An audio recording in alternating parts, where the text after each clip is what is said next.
guess maybe let's just talk about where you are going into Game 5 and how the mindset may or may not be different, compared to the situation you found yourself in a year ago in round one. Yeah, well, I think the mindset going in to Game 5 is we know we need to win this one. We need to make some adjustments, and I think just overall find a way to play a complete game. So, we're excited to get back home, play in front of our crowd, and you can't look too far ahead, or you can't look at the task as so daunting that it almost seems impossible. It's one game at a time, and take care of business tomorrow, and then look to steal one in Colorado. So that's what we're gonna do. We're gonna come to the rink, have a good morning skate, and just focus on that. Clearly, the penalties in the game, or in the games rather, have been a focal point, and so I'm wondering, like, in that situation when Makar is starting to make his way up the ice, because of the penalties have been called, were you in a vulnerable situation there that you couldn't maybe take him out or slow him down like you normally would? On the Makar. Yeah, no, I know yeah. I know what you're asking. No, I think kind of what happens is he goes to make the play, it comes up and hits me. I think it's that split second thing where you're now trying to decide where the puck is, and then bounces back, and at that point, the two line mates had changed. I was kind of coming over top to make the change too. So obviously looking back, I would have liked to finish the check and stop the play there. So I can wear that one. That one's on me. I think that's kind of been what's hurting us. It's little things like that are so critical at this time of the year. Every mistake gets magnified, and you let a superstar player off the hook like that, and they certainly make you pay, and that was a pivotal goal for him in that game. Let's search for the complete game. How much is it them, and how much is it you? Well, yeah, no. I think that's a fair question. I think they've played some really solid games. They've come out, they've forechecked really hard. They've played simple. They haven't really allowed us any free offense. Whereas I think we've done at times a poor job of managing the puck and kind of feeding into their transition game and feeding their power play. So I think it's a bit of both. I think that's where we're going to look at some film tomorrow, and still keep finding ways to clean up our game. And some of that's individual puck management, some of that's team play. I think for sure the special teams, our penalty kill, has to find a way to get a kill. We give up 2 more last night, and at critical times you find a way to get the 1 kill near the end of the period. You go down 3-1. It seems like a much more manageable hole to be coming out of, as opposed to 4-1. So again, we'll keep looking at video and trying to make some tweaks, and go from there. 3 straight losses in the playoffs will test any team's unity. What do you see there? Losing streaks, kind of questions get asked, but we're a tight-knit group in here. I think it's one of those things you can't look at the task as being so unmanageable. You have to have some belief, and I believe we have a lot of belief in our group and our ability to get out of this.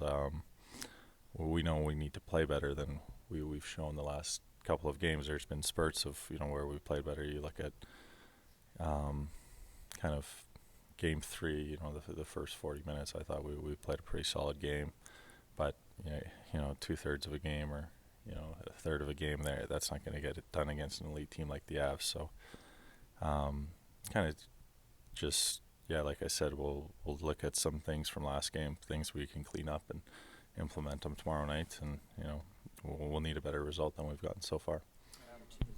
Prided yourself on finding solutions all year long. Is that something that you lean on in a time like this?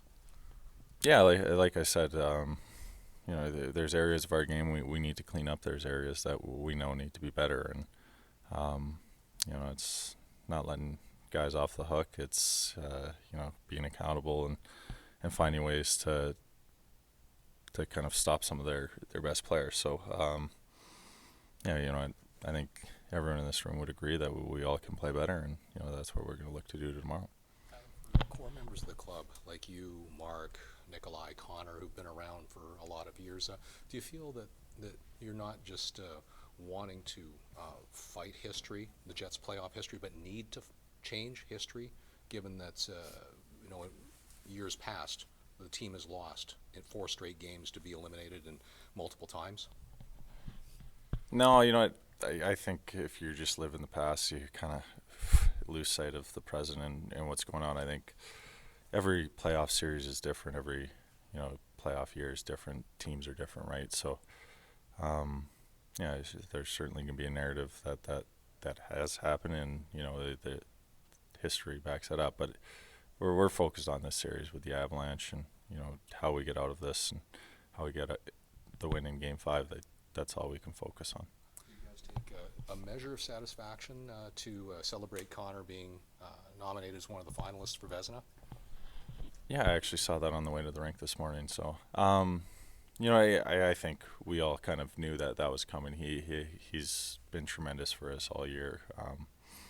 I've said it before. I think he should be in the Hart conversation. He's so valuable to our team, and him and LB, the backbone of our team. So they both had tremendous years. But it's a nice nod to Connor to be recognized for the amount of work he puts in his stellar play all year. So maybe that's just the boost our team needs to go into Game 5 with a little optimism, a little positivity. In the immortal words of your former line mate, Adam, I think it might have been during the 2021 playoffs. I'm not 100% sure, but I remember we said to Andrew Kopp, "Do you have to play desperate?" He said, "No. If you play desperate, you take yourself out of your game plan. It's urgency that we have to play with."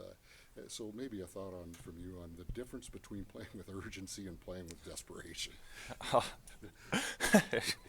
I think I might have to call up Copper and see what he wants to say here, but. No, I think in terms of, sometimes like the desperation, you're trying to do too much. You're running around. You're trying to make these hits that are taking you out of position. You're maybe a little more reckless. I think the urgency is, there's a puck battle there. You're going to win it. There's a shooting lane you can get into. You're going to get into it. There's a hit you're going to have to take. It's kind of the importance of every moment in the game. I think that's where we need that urgency. If you got to take a couple more hard strides to get to the guy instead of getting your stick into his hands and taking a penalty. So, wise words from Copper, and maybe we'll use those tomorrow night before the game, and it'll be a sense of inspiration for us. Talk a bit about what happened with Vlad's last night, and whether you guys got a chance to see him out of the hospital and all that. What was it like going through all that?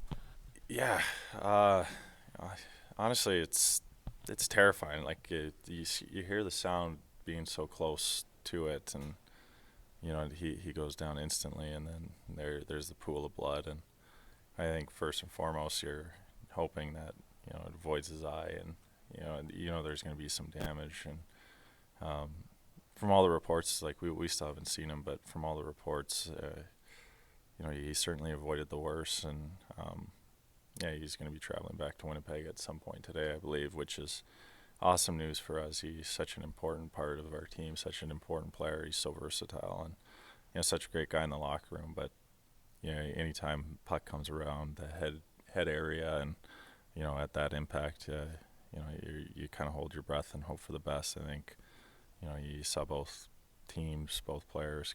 It was pretty good sportsmanship. The Avs, they're calling for the whistle right away, and certainly a lot of respect for that group to, in a tight playoff series to, recognize the situation. So, but, our medical staff has done a great job.